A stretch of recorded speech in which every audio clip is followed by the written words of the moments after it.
Сәлем достар, қалайсыздар? Қалдарыңыз қалай? Бүгін дәл осындай әдемі сырға жасайтын боламыз. Ендеше менің каналыма тіркеліп, лайк басып, комментарий жазып, қоңырау жанып басуды ұмытпаңыздар. Сіздердің бұл қолдауларыңыз мен үшін өте маңызды. Ендеше бізге қажетті заттар. Міндетті түрде бисерлер қажет. Қалауыңыз бойынша таңдауыңызға болады. Мен қара және ақ түсті пайдаландым. Және де қайшы, бекітетін, қыл, сосын кейін сырғаның тағатыны болуы керек. Ендеше жұмысымызды бастайық. Ең бірінші қылымызды алып, қажет мөлшерінде қиямыз. Шамамен бізге 1 метр ұзындықтағы қыл қажет. Ең бірінші бір жақ ұшын алып, ақ бисерден 7 тал жинап аламыз. Сосын ең соңғы бисерді қалдырып, қылдың екінші ұшын қарама қарсы өткіземіз. Мінекей, дәл осындай шеңбер пайда болады. Яғни, қараңыздар, қылдың менде бір жақ ұшы қысқа қылып қалдырдым, ал бір жақ ұшын ұзын қылып қалдырдым. Сол ұзын жақ ұшымен жұмыс жасаймыз. Ал енді қысқа жағын қазір байлап аламыздағы, қиып алып тастаймыз. Ол бізге қажет емес. Бұл жерде енді қалған қылды ақырындап сіріңкелеріңізбен күйдіріп алуларыңыз қажет. Мінекей, дәл осындай болады.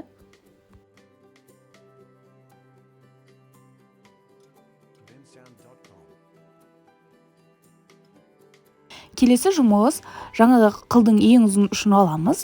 Оған бір қара бисер өткіземіз дағы. Жаңағы біздің қылымыз тұрған жер бар ғой, бисер. Соған қарама қарсы ақ бисер қай жерде тұр? Вот содан өткіземіз. Яғни бұл қара бисер бізде мына шеңбердің, ақ түсті шеңбердің тең ортасында тұруы керек.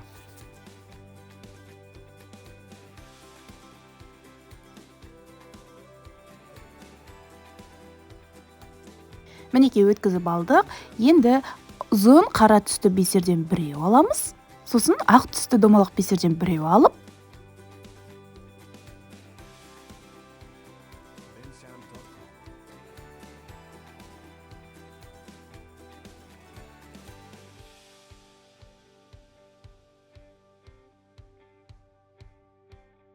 дәл осы ақ түсті бисерімізді қалдырып, қара түсті бисерден қылымызды керісінше өткіземіз.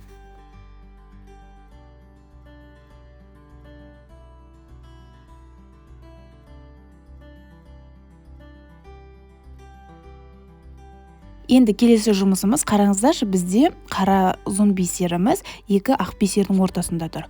Енді тура соның ортасында тұруы керек. Сосын келесі ақ бисерден өткіземіз. Сосын кейін тағы да ұзын қарамызды алып, бір қысқа ағымызды алып, ақ бисерді қалдырып, қара бисерден өткіземіз. Бұл қара ұзын бисеріміз тағы да жаңағы екі ақ бисердің ортасында қалуы қажет. Яғни осы жұмысымызды қайта-қайта қайталаймыз. Яғни шеңберді айландырып шығуымыз қажет.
bensound.com.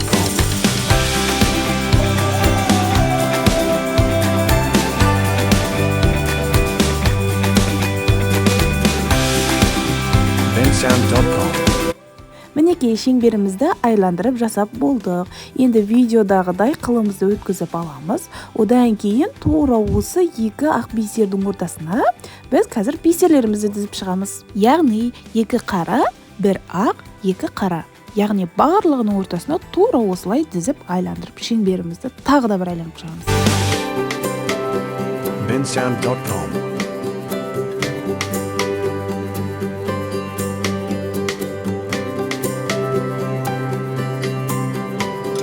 bensound.com.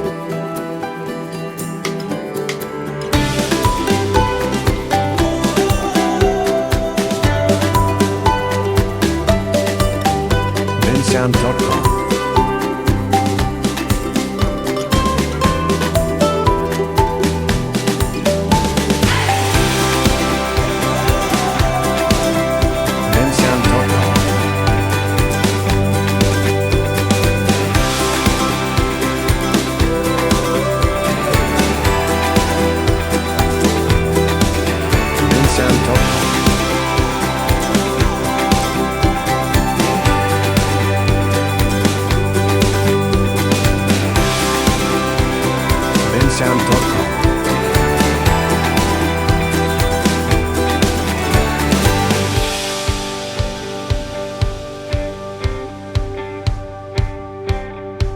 bensound.com.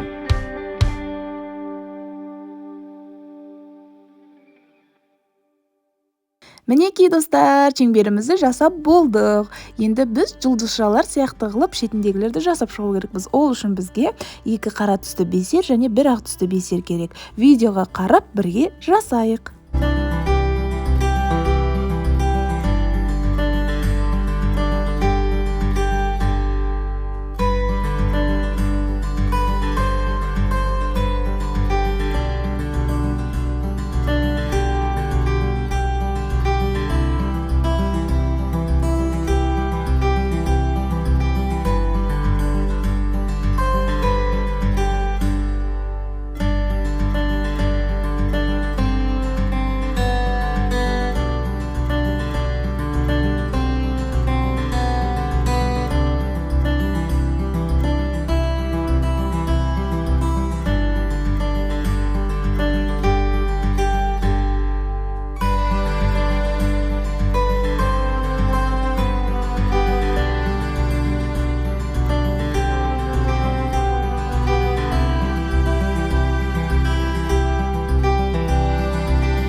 Вау, достар, қараңыздар, қандай әдемі болып шықты, иә? Жұмысымыздың соңғы нүктелері ғана қалды. Біз құлаққа тағатын жерін орналатуымыз керек. Ол үшін бізге әдемі болып көріну үшін ақ түсті бисерлерімізді дізіп аламыз дағы, ортасына құлаққа тағатынымызды өткізіп жібереміз. Сосын мінекей болды, жұмысымыз аяқталды. Әп-әдемі сырғамыз дайын болды. Сіздерге ұнап жатса бағасын беріп, қолдап, тіркеліп, пікірлеріңізді жазып, жүрекшелеріңізді қойып, қоңыраушаны баса кетіңіздер.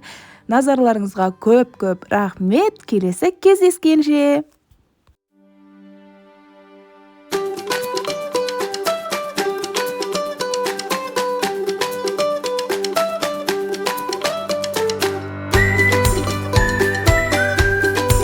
bensound.com.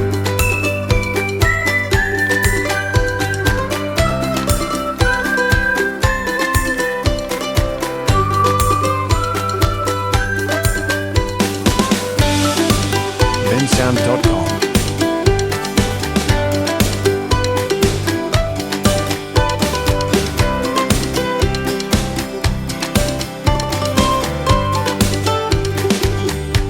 bensound.com.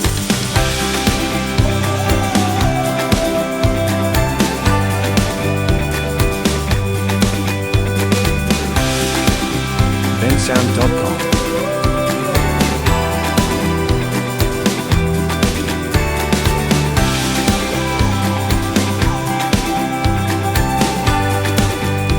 bensound.com.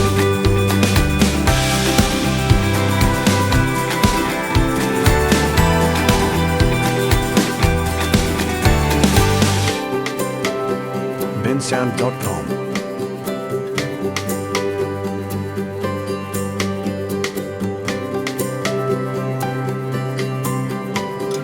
bensound.com.